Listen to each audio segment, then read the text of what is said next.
Sebagaimana kisah Ka'bah terus menjadi pusat spiritual dunia. Semoga kita pun menjadi pencari kebenaran sejati, bukan hanya pembaca teori, tapi pemelihara hikmah dari sejarah yang panjang. Namun, pada satu titik, pertanyaan itu kembali muncul, menggema dari layar-layar kecil di tangan kita. Apa benar Ka'bah dulunya kuil Hindu? Sebuah kalimat yang begitu menggugah, sekaligus membingungkan. Sekilas terdengar seperti teori konspirasi belaka, tapi mengapa banyak yang tertarik? Mengapa orang-orang dari berbagai penjuru dunia mulai mencari, membahas, bahkan mempercayainya? Ada yang merekam video panjang membacakan kutipan-kutipan dari buku kuno. Ada pula yang menyandingkan foto Ka'bah dengan gambar kuil-kuil di India. Semua dikemas dalam narasi yang meyakinkan, penuh efek suara dan grafik yang dramatis. Di balik klaim itu, terdapat satu fenomena yang tak bisa diabaikan. Keinginan manusia untuk mencari makna dan asal-usul. Dan kadang, dalam pencarian itu, kita bisa tersesat dalam hutan informasi yang belum tentu benar. Apalagi di zaman ketika semua bisa tampil meyakinkan, seolah-olah ilmiah, padahal belum tentu sahih. Internet membuka pintu bagi siapa saja untuk menyuarakan ide. Tapi suara yang paling keras bukan selalu yang paling benar. Banyak orang mulai mempertanyakan hal-hal yang dulu dianggap tak tergoyahkan. Mereka melihat potongan sejarah yang belum lengkap, lalu mencoba menyusunnya seperti puzzle, sayangnya, dengan potongan dari gambar yang berbeda. Dalam hal ini, Ka'bah dijadikan subjek utama sebuah narasi kontroversial. Bahwa bangunan suci yang menjadi arah kiblat umat Islam ini sebenarnya berasal dari agama lain, jauh sebelum Islam muncul. Sebagian menyebut bahwa kata Makkah berasal dari Maha, nama tempat dalam teks Hindu. Sebagian lain mengaitkan bentuk bangunan kubus dengan simbol dalam ajaran Syifa. Ada pula yang menyatakan bahwa Hajar Aswad adalah Syifa Lingam, dan bahwa Ka'bah adalah tempat ibadah bagi penganut Hindu sebelum diambil alih oleh Nabi Muhammad SAW. Semua itu dibalut dengan istilah bukti mengejutkan, sebuah kata kunci yang begitu ampuh untuk membuat orang penasaran. Namun pertanyaannya, benarkah itu semua memiliki dasar sejarah? Atau hanya tafsir yang dipaksakan agar sesuai dengan narasi yang sudah disiapkan? Untuk memahaminya, kita harus mulai dari pertanyaan dasar. Kapan teori ini pertama kali muncul? Dan siapa yang menyebarkannya? Catatan sejarah menunjukkan bahwa klaim semacam ini mulai muncul secara luas di awal abad ke-20, bertepatan dengan munculnya nasionalisme di anak benua India. Ketika kolonialisme melemah dan identitas keagamaan menjadi sumber kekuatan politik, beberapa kelompok ekstrim mencoba menulis ulang sejarah untuk memperkuat klaim budaya mereka atas wilayah, pengaruh, dan bahkan tempat-tempat suci.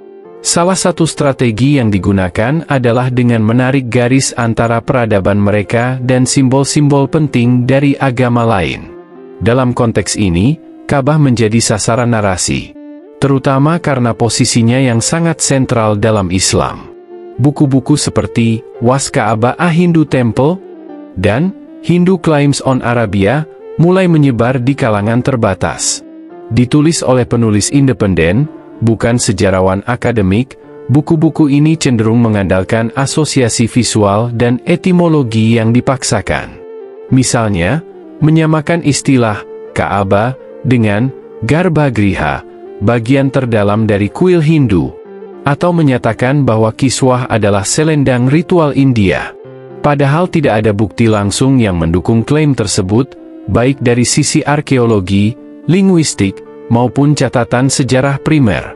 Tapi mengapa narasi seperti ini tetap hidup?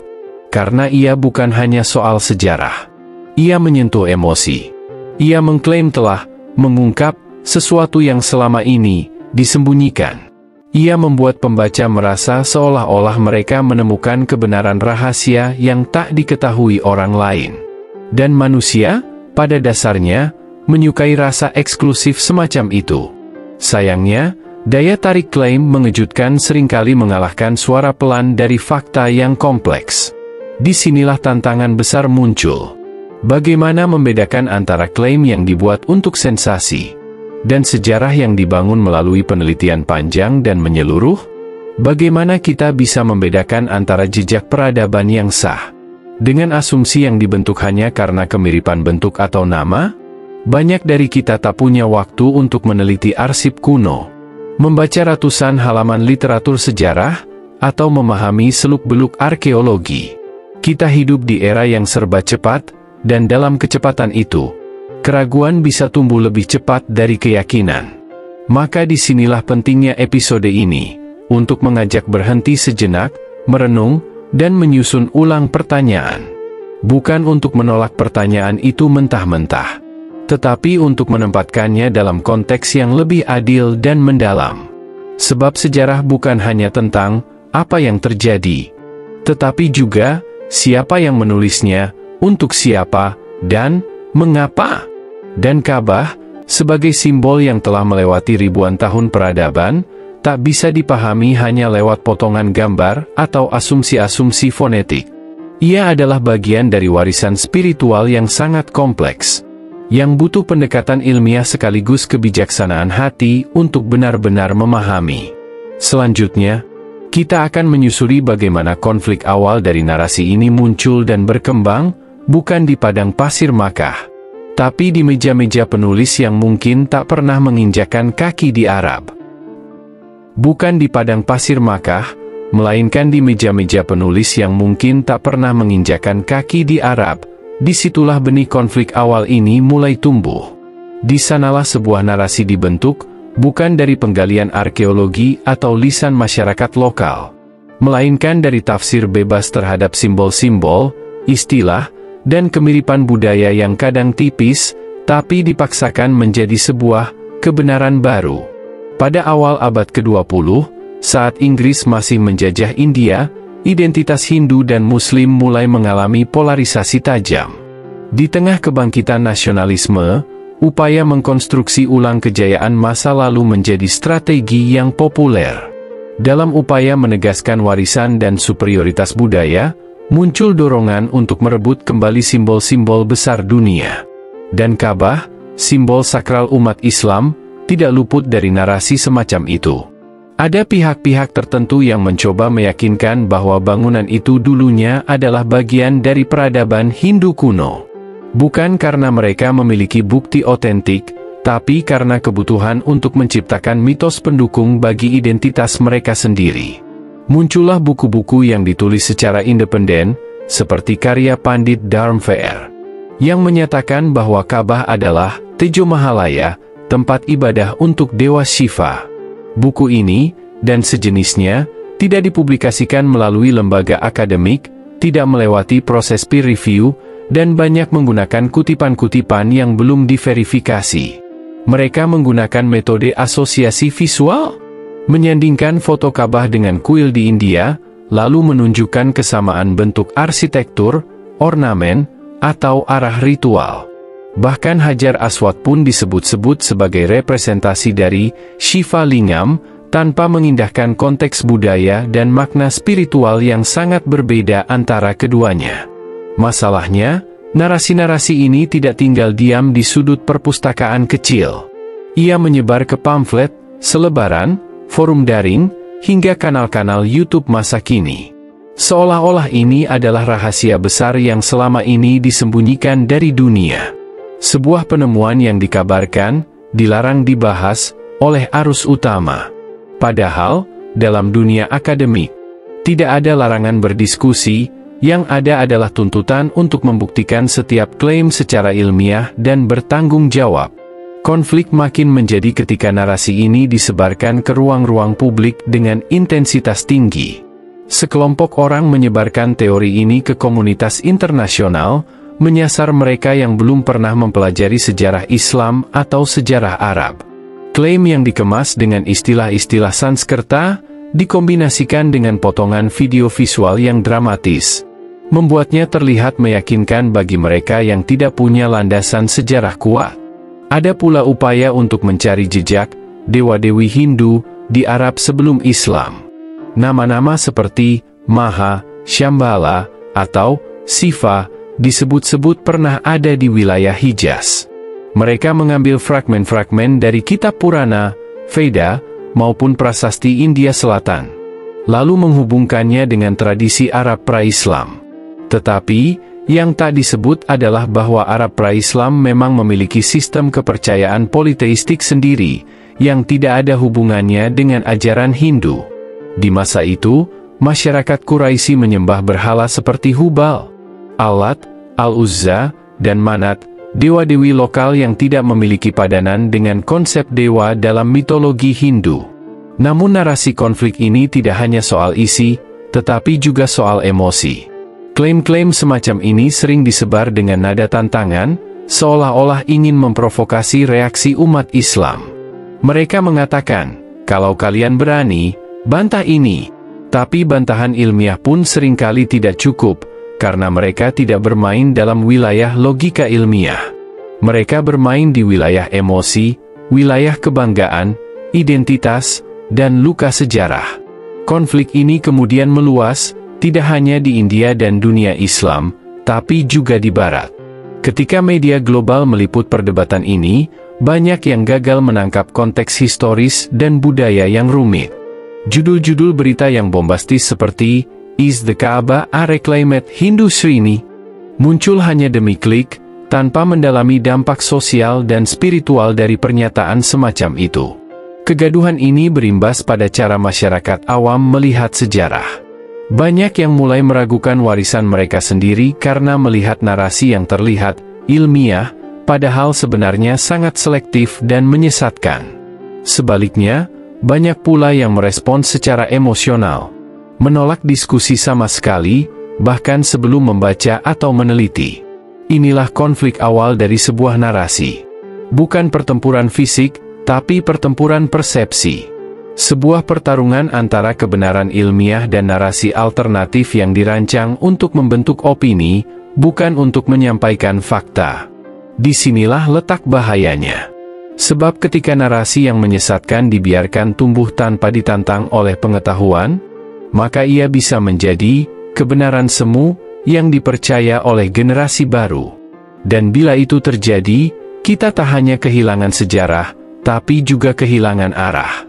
Maka langkah pertama untuk meluruskan ini bukan dengan kemarahan, tapi dengan ketelitian. Bukan dengan menghakimi, tapi dengan menyelidiki. Sebab, semakin kita masuk ke dalam konflik ini, semakin jelas bahwa pertarungan bukan soal siapa benar, siapa salah. Tapi soal bagaimana kebenaran dipelintir untuk melayani kepentingan tertentu. Dan tugas kita adalah mengurai simpul itu satu demi satu, tanpa terjebak dalam jebakan emosional yang sengaja dibuat. Berikutnya, kita akan masuk lebih dalam kepusaran konflik ini. Bagaimana teori ini makin meluas, dan bagaimana reaksi dari dunia akademik serta komunitas Muslim internasional terhadap narasi yang terus dipaksakan ini. Sebelumnya, kita telah melihat bagaimana narasi tandingan itu muncul dan menyebar, tidak melalui jalur ilmiah, melainkan melalui emosi dan celah-celah informasi yang kabur. Maka kini kita tiba di fase yang lebih rumit, saat konflik tak lagi sekadar klaim-klaim samar di pinggiran, tapi mulai membentuk keyakinan baru di tengah masyarakat. Sebuah keyakinan yang, meskipun tak berakar kuat, mulai dirawat oleh rasa ingin tahu yang dibiarkan tanpa bimbingan. Di berbagai forum daring, terutama di media sosial, teori bahwa Ka'bah dulunya adalah kuil Hindu mulai diolah menjadi konten populer. Video pendek dengan judul menggelegar, gambar-gambar perbandingan yang dipotong-potong sedemikian rupa, dan narator-narator dengan suara tegas menyuarakan rahasia yang selama ini ditutupi. Mereka menggunakan gaya tutur yang meyakinkan, seolah telah melakukan riset panjang. Padahal sumber-sumber yang mereka kutip berasal dari blog pribadi, forum tak resmi, atau buku-buku yang tidak diakui di dunia akademik manapun. Yang membuat teori ini berkembang bukan karena kekuatan faktanya, tapi karena daya pikat narasinya. Klaim telah disembunyikan selama ribuan tahun, membuat siapapun merasa sedang menemukan sesuatu yang besar, sesuatu yang tidak boleh diketahui.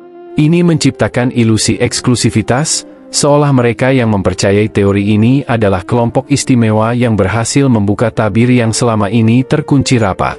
Dan disinilah masalahnya menjadi jauh lebih kompleks. Sebab narasi semacam ini tumbuh subur di ruang-ruang yang tidak mengenal disiplin berpikir. Di kanal-kanal YouTube yang dibangun bukan untuk mendidik, melainkan untuk mengejutkan. Di akun-akun media sosial yang mengejar engagement, bukan keakuratan. Di ruang-ruang obrolan maya tempat satu klaim liar bisa berkembang menjadi fakta kolektif, hanya karena diulang-ulang. Perkembangan ini tak hanya menimbulkan kebingungan di kalangan masyarakat awam, tapi juga memaksa komunitas akademik dan keagamaan untuk merespons. Sejumlah peneliti sejarah Islam dan arkeologi Arab mengangkat suara. Mereka menjelaskan bahwa klaim Ka'bah dulunya kuil Hindu tak memiliki dasar bukti yang kuat, baik dari segi arkeologis, linguistik, maupun historis. Tidak ada catatan perjalanan, batu prasasti, atau dokumen dari peradaban Hindu yang menyebut bahwa Ka'bah pernah menjadi bagian dari kebudayaan mereka. Sementara itu, sejarah lokal Makkah sebelum Islam sangat jelas menyebut bahwa Ka'bah adalah pusat spiritual bagi suku-suku Arab yang menyembah berhala mereka sendiri, bukan dewa-dewa dari India. Bangsa Arab pra-Islam menyimpan lisan turun-temurun mengenai Ibrahim dan Ismail, yang membangun Ka'bah sebagai tempat menyembah Tuhan yang Esa. Meski keyakinan itu kemudian ditinggalkan hingga datangnya Nabi Muhammad yang mengembalikannya ke fungsinya semula. Namun jawaban-jawaban ilmiah ini seringkali tidak memiliki daya viral seperti teori-teori konspiratif. Satu kutipan dari artikel jurnal akademik tak akan semenarik gambar kemiripan arsitektur antara Ka'bah dan kuil di Varanasi yang diedit penuh efek dramatis. Fakta kalah dari sensasi. Dan disitulah narasi ini terus bergulir, menarik perhatian orang-orang yang sebenarnya tak punya niat buruk, tapi juga tidak dibekali kemampuan memverifikasi. Makin pelik lagi ketika teori ini diangkat oleh kelompok-kelompok dengan agenda politis. Mereka menyebarkan narasi ini bukan karena ingin tahu sejarah, tapi karena ingin meneguhkan identitas mereka dengan merendahkan yang lain. Ka'bah dijadikan simbol, bukan semata-mata untuk direbut secara historis, tetapi untuk dipakai sebagai alat retorika bahwa peradaban kami lebih dulu ada, lebih tua, dan lebih agung. Ini bukan lagi persoalan sejarah, tapi pertarungan simbol, ideologi, dan klaim kultural. Di sisi lain, sebagian umat Muslim pun mulai gelisah. Mereka yang tidak terbiasa dengan dunia akademik mulai bertanya-tanya, benarkah ini semua? Mengapa tidak ada bantahan yang viral? Mengapa teori semacam ini dibiarkan menyebar? Kekhawatiran itu berlipat ketika narasi ini menimbulkan perpecahan dan memicu kecurigaan antaragama. Bukannya mendekatkan pemahaman lintas budaya, justru menciptakan dinding curiga yang makin tinggi. Tapi di balik semua ini, ada satu pelajaran penting. Bahwa sejarah bukan sekadar soal masa lalu, tapi juga soal bagaimana kita memahami masa kini. Jika sebuah klaim sejarah bisa dipelintir untuk menebar kebencian, maka itu adalah tanggung jawab semua orang untuk meluruskannya, bukan hanya ulama, bukan hanya sejarawan, tetapi siapapun yang mencintai kebenaran. Sebab ketika narasi alternatif terus berkembang tanpa arah, ia bisa menyesatkan bukan hanya satu generasi, tapi seluruh pemahaman umat manusia tentang siapa mereka dan dari mana asalnya. Dan jika kita tidak hati-hati, kita akan terjebak dalam perang sejarah yang tidak pernah benar-benar terjadi, perang yang dibangun dari asumsi, bukan dari bukti. Kini, saat kita melangkah ke fase paling menegangkan dari konflik ini, pertanyaannya berubah, bukan hanya, apakah klaim ini benar? Tapi, mengapa begitu banyak yang ingin mempercayainya? Sebab di balik sebuah kebohongan yang menyebar, seringkali tersembunyi kebutuhan psikologis kolektif yang lebih dalam, dan itulah yang akan kita telusuri. Ketika sebuah narasi tumbuh begitu besar, bahkan tanpa akar yang kuat, maka ada sesuatu yang lebih dari sekadar informasi yang sedang bekerja. Disinilah letak klimaks dari seluruh kontroversi ini. Kita tidak hanya sedang menyaksikan perdebatan sejarah, melainkan pertarungan identitas yang jauh lebih luas. Teori bahwa Ka'bah dulunya adalah kuil Hindu bukan sekadar dugaan asal-asalan, ia telah menjelma menjadi simbol baru bagi sekelompok orang yang ingin mengklaim kejayaan masa lalu demi memperkuat posisi ideologis masa kini. Dan dalam pertarungan ide ini, sejarah kadang ditinggalkan di pinggir jalan. Yang dicari bukan lagi kebenaran, melainkan pembenaran. Bukan bukti, tapi pengaruh. Maka teori konspirasi seperti ini menjadi alat yang mudah dan murah untuk mengukuhkan rasa superioritas kolektif. Jika Ka'bah, simbol sentral umat Islam, dapat diklaim sebagai asal-usul kami, maka itu memberi ilusi kemenangan simbolik dalam peperangan yang sebenarnya tidak pernah diumumkan secara formal.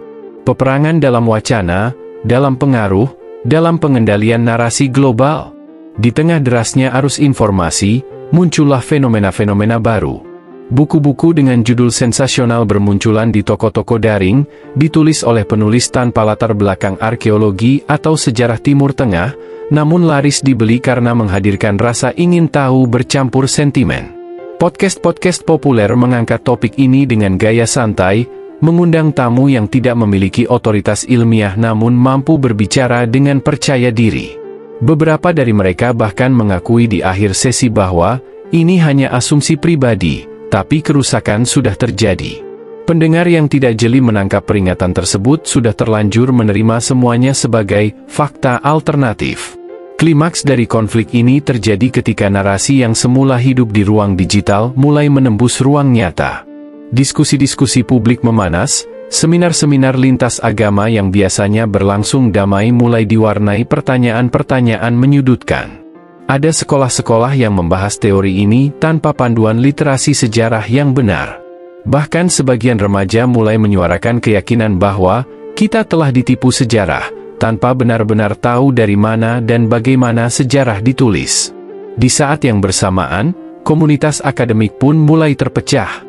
Ada yang memilih diam karena merasa perdebatan ini terlalu dangkal untuk diladeni.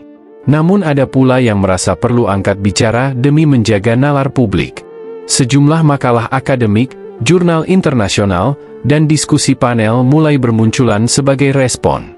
Para pakar menjelaskan bahwa Ka'bah telah disebut dalam teks-teks Arab kuno, jauh sebelum Islam datang.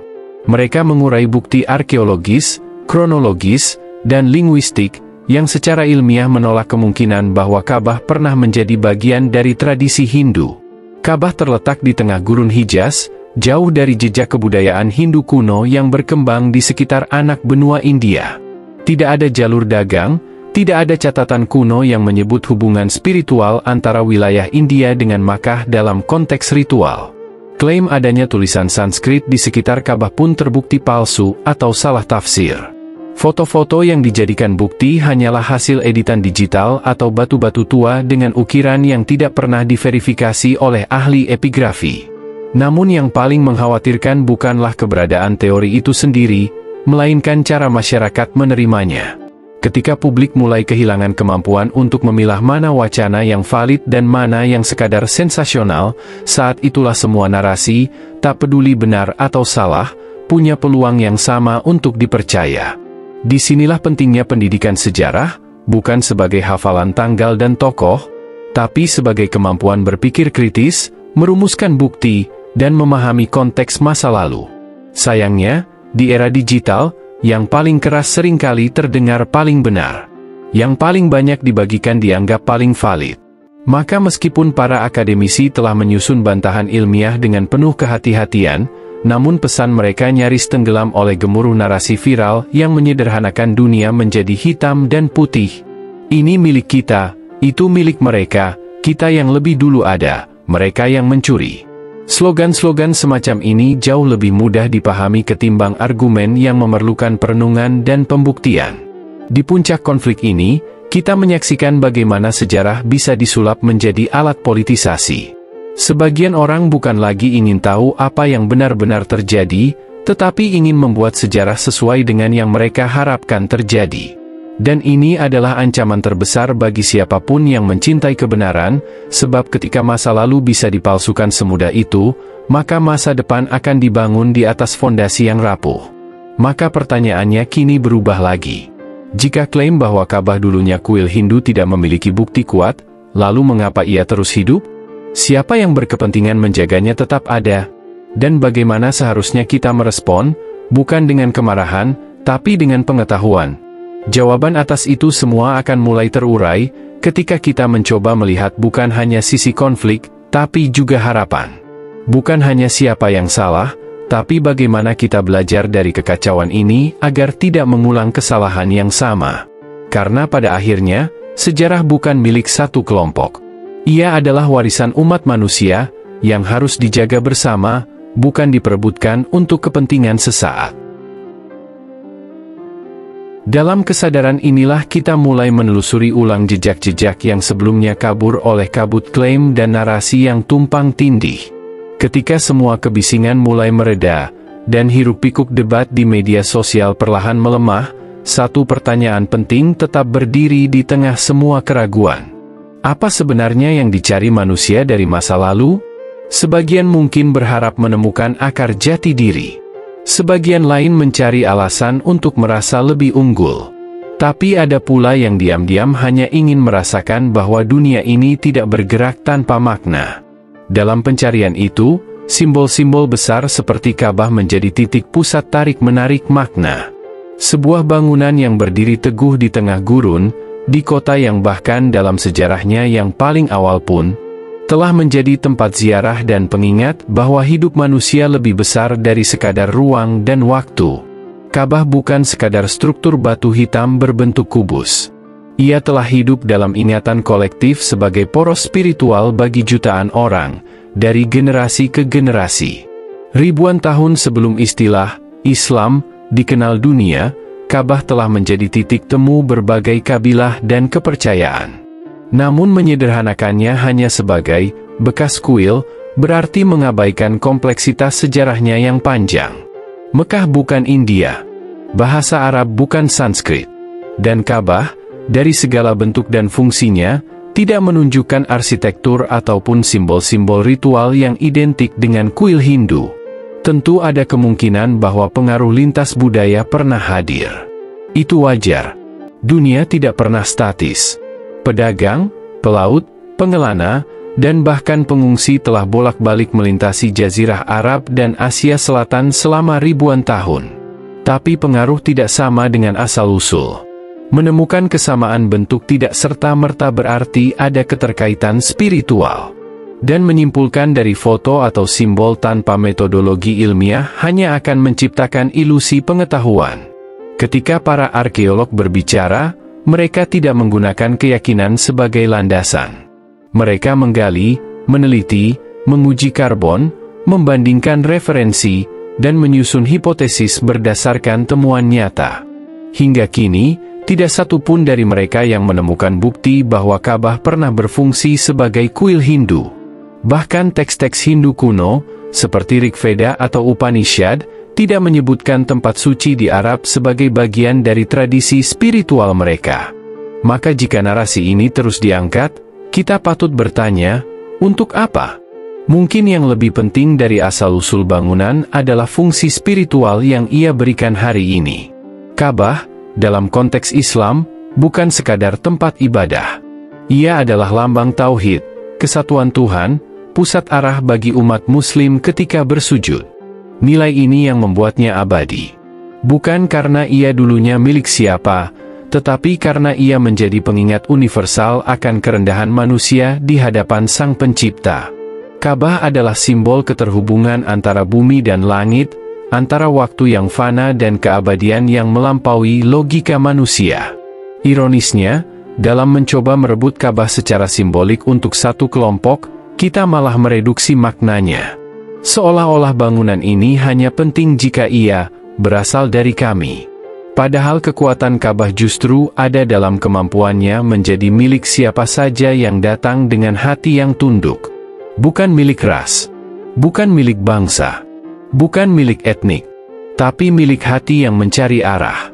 Di akhir perjalanan ini, kita tidak lagi mencari siapa yang paling berhak atas sejarah, melainkan siapa yang paling bersedia merawatnya dengan penuh integritas. Kita belajar bahwa kebenaran tidak selalu populer. Ia seringkali sunyi, berjalan pelan, dan tak punya banyak pengikut. Tapi justru karena itu ia berharga. Karena ia tidak dibentuk oleh desakan opini, melainkan oleh dedikasi dan ketekunan mencari makna yang sejati. Dan barangkali, pelajaran terpenting dari semua ini bukan tentang siapa yang benar dan siapa yang salah, tapi tentang bagaimana kita memperlakukan masa lalu. Apakah sebagai medan tempur ego dan identitas, atau sebagai jembatan penghubung antar peradaban? Dunia tidak kekurangan simbol-simbol suci. Yang langka adalah kesadaran untuk memaknai simbol-simbol itu dengan rendah hati. Ketika kita memandang Ka'bah hari ini, di tengah jutaan manusia yang mengelilinginya, dari seluruh penjuru dunia, kita menyaksikan sesuatu yang melampaui narasi politik dan sejarah.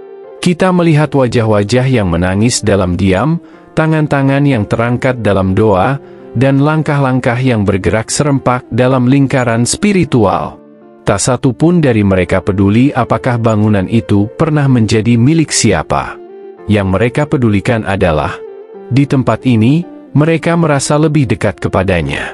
Dan mungkin, dalam dunia yang semakin gaduh dan terbelah, itu satu-satunya hal yang masih menyatukan kita semua.